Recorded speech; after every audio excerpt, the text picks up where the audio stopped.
Ingin belajar bersama Buya Yahya kapanpun dan dimanapun? Dapatkan segera flashdisk MP3 Buya Yahya. Berisikan berbagai materi kajian lengkap bersama Buya Yahya.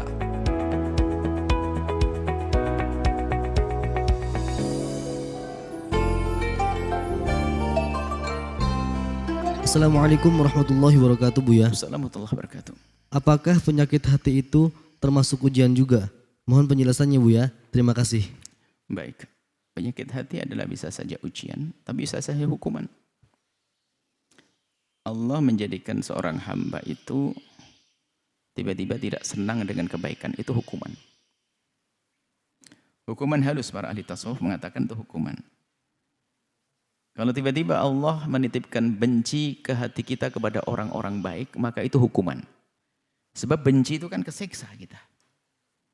Kan kita harus duduk dengan orang baik, guru dan sebagainya. Sementara tiba-tiba Allah titipkan kebencian di hatinya, kan dihukum dia, biar tersiksa terus.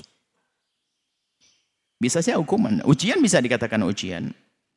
Atau dikatakan hukuman, nggak terlalu beda. Kesimpulannya adalah harus dia berusaha untuk melawan itu semuanya. Artinya apa?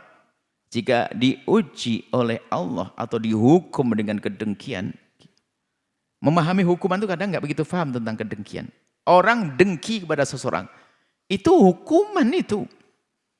Hukuman atau ujian? Ya ujian juga. Hukumannya bagaimana? Tersiksa ngelihat tetangganya bangun rumah sakit hati, rumah sakit hati, sakit. Kasihan betul tuh manusia. Atau ujian buat saya untuk merangi Hasan. Saya akan bantu dia tetanggaku sukses, akan aku doakan setiap saat agar menjadi terangkat pahala kita. Yang jelas penyakit hati itu sama dengan penyakit dohir, harus kita obati. Tidak boleh kita biarkan lalu kita piara. Hanya orang gila yang miara penyakit. Penyakit hati harus kita perangi.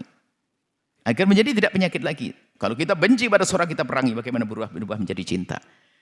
Kalau sudah berubah menjadi cinta kan mungkin. Kan alangkah banyaknya orang yang kemarin bermusuhan sekarang bersahabat dan menjadi saling mencintai. Ada.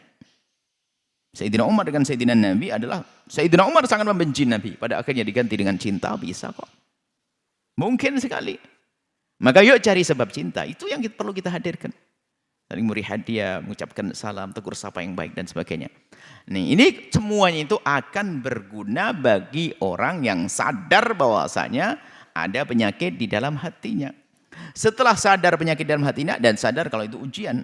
Kalau dia sadar ujian, ngerjakan soalnya benar, sukses. Atau itu hukuman, ya ingin bebas dari hukuman, hasilnya sama. Bisa jadi hukuman, bisa jadi ujian. Intinya, ayo kita semua bebaskan diri kita dari penyakit-penyakit hati yang itu adalah menyiksa halus, secara zahir tidak ada. Tapi ternyata lihat, ada di hati kita, na'udzubillah. Benci, dengki, dendam, prasangka buruk itu nggak enak semuanya. Prasangka buruk ya gimana nggak diseksa. Dikasih buah sama tetangganya diciumi baunya hanya gara-gara bau minyak wangi saja. Jangan. Kok bodoh banget tinggal gigit saja buah apel kan beres enak. Coba yang hatinya baik, enak umar kasih hadiah senang, masya Allah makasih. Tapi si hati kotor, hati busuk ini, jangan-jangan ada santet, sihir, segala macam. Nggak dimakan, kasih tetangganya lagi. Tetangga yang senang lihat bodoh bener orang punya sakit hati. Penyakit hati, kotor hati, kita perangi tidak. Kita khusnudzon. Kita hilangkan benci. Hilangkan dengki dengan yang diajarkan Nabi kita. Saling silaturahmi, saling berikan hadiah, saling mendoakan dan seterusnya. Wallahu a'lam bishawab.